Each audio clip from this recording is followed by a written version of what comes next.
أعوذ بالله من الشيطان الرجيم. بسم الله الرحمن الرحيم، والصلاة والسلام على رسول الكريم نبينا محمد وعلى آله وصحبه أجمعين. رب اشرح لي صدري ويسر لي أمري واحلل عقدة من لساني يفقهوا قولي.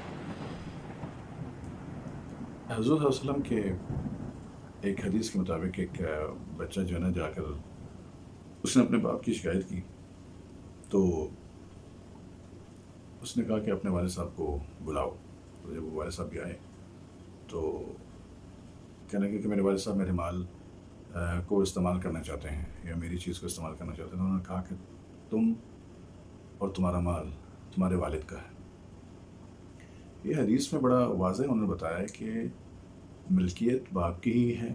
گھر میں جو بھی چیز ہوتی ہے وہ ملکیت باپ کی ہوتی ہے. اور بچے آج کل کے زمانے کے بہت زیادہ ماں باپ کتنی مشکلوں سے پڑھاتے ہیں، کتنی مشکلوں سے ان پر خرچ کرتے ہیں، اور زندگیاں گزر جاتی ہیں کچھ نہ کچھ کرتے کرتے اور کچھ نہ کچھ بناتے بناتے. ہر باپ ہر ماں اپنی اولاد کے لیے بہتر ہی سوچتی ہے اور بہتر ہی کرنا چاہتی ہیں، اور والد بھی بہتر سے بہتر ہی کرنا چاہ رہا ہوتا ہے. میٹیریلسٹک دور ہے تھوڑا سا، اور آج کل کی جو تقاضے ہیں زندگی کے، اگر دیکھا جائے تو آسان بھی بہت ہے اور دیکھا جائے تو مشکل بھی بہت ہے. مشکل اس سینس میں ہے کہ نئے دور کے تقاضوں کو پورا کرنا وہ ذرا مشکل ہے بہت سارے گھروں کے لیے، کیونکہ بہت ساری نئی ایجادات ہو چکی. کافی برانچ ٹاپکس ہیں اس معاملے میں، تو وہ میں الگ الگ سے ڈسکس کروں گا. لیکن مین ٹاپک یہ ہے کہ والدین کے حوالے سے یا والد کے حوالے سے بندے کو کون سا لائحہ عمل اختیار کرنا چاہیے. سب سے پہلے تو ہمیں دیکھنا چاہیے کہ والد صاحب کیا کہتے ہیں. میری ان تمام لوگوں کے والدین کے لیے دعا ہے، والد صاحب کے لیے جن کی ڈیتھ ہو گئی، جو چلے گئے دنیا سے، اور میں ان کے لیے دعا کرتا ہوں اللہ تعالیٰ ان پر رحم کرے. والد کے لیے جو چلے گئے، اور جن کی والدین میں سے کوئی بھی ایک بچہ ہے اور وہ ان کی خدمت کر رہے ہیں، تو اللہ تعالیٰ ان کو مزید ہمت اور طاقت دے اور ہدایت دے کہ وہ مزید اچھی خدمت کر سکیں.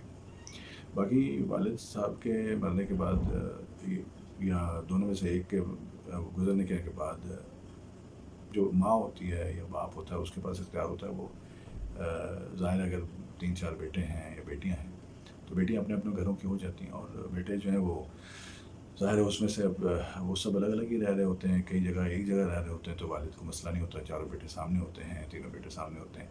لیکن جب وہ الگ الگ رہ رہے ہوتے ہیں تو والد کو بٹنا پڑتا ہے، یعنی کہ کسی نہ کسی ایسے بندے کے اولاد کے ساتھ رہنا ہوتا ہے جو اس کا زیادہ دیکھ بھال کر سکے.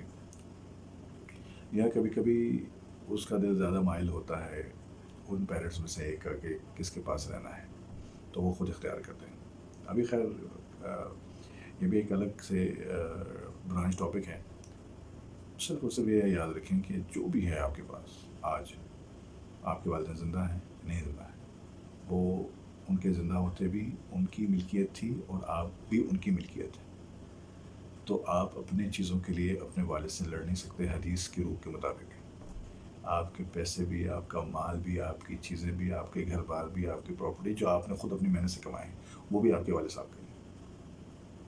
صرف یہ سمجھانا تھا کہ بھائی والد کی ملکیت حضور صلی اللہ علیہ وسلم نے واضح طور پر بتا دی ہے کہ تو اور تیرا مال اور تیری چیز ساری تیرے والد کی ہے.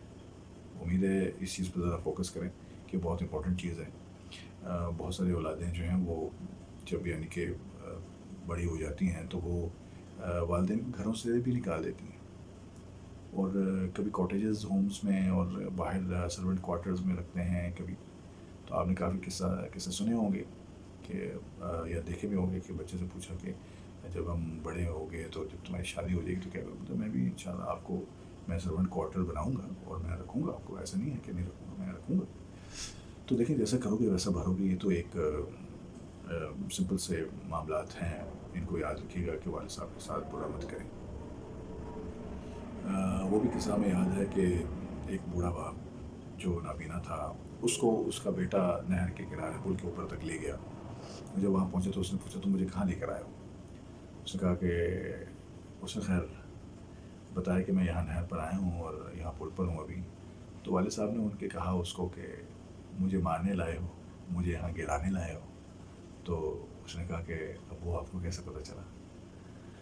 اس نے کہا دیکھو تمہارا قصور بھی نہیں ہے حالات ایسے پیدا کر دیے گئے کہ تم بھی مجھے یہاں مارنے لاؤ، کیونکہ میں نے بھی اپنے والد صاحب کو ایسے ہی مارا تھا۔ دیکھیں، بہت احتیاط کریں والد کی بد دعا سے، اور والد کی رضامندی کو حاصل کرنے کی جتنی کوشش کر سکتے کریں، کیونکہ ماں کی بد دعا نہیں لگتی، والد کی بد دعا لگ جاتی ہے۔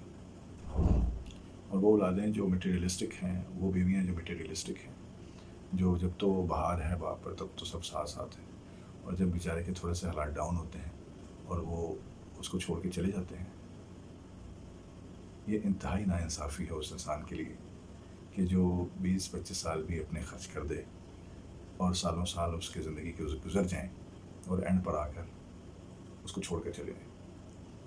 اللہ تعالیٰ سب کی اولادوں کو ہدایت دے، اپنے والدین کا فرما بردار کرے، اور ایٹ دا سیم ٹائم ان کا خیال رکھنے کی ہدایت کرے۔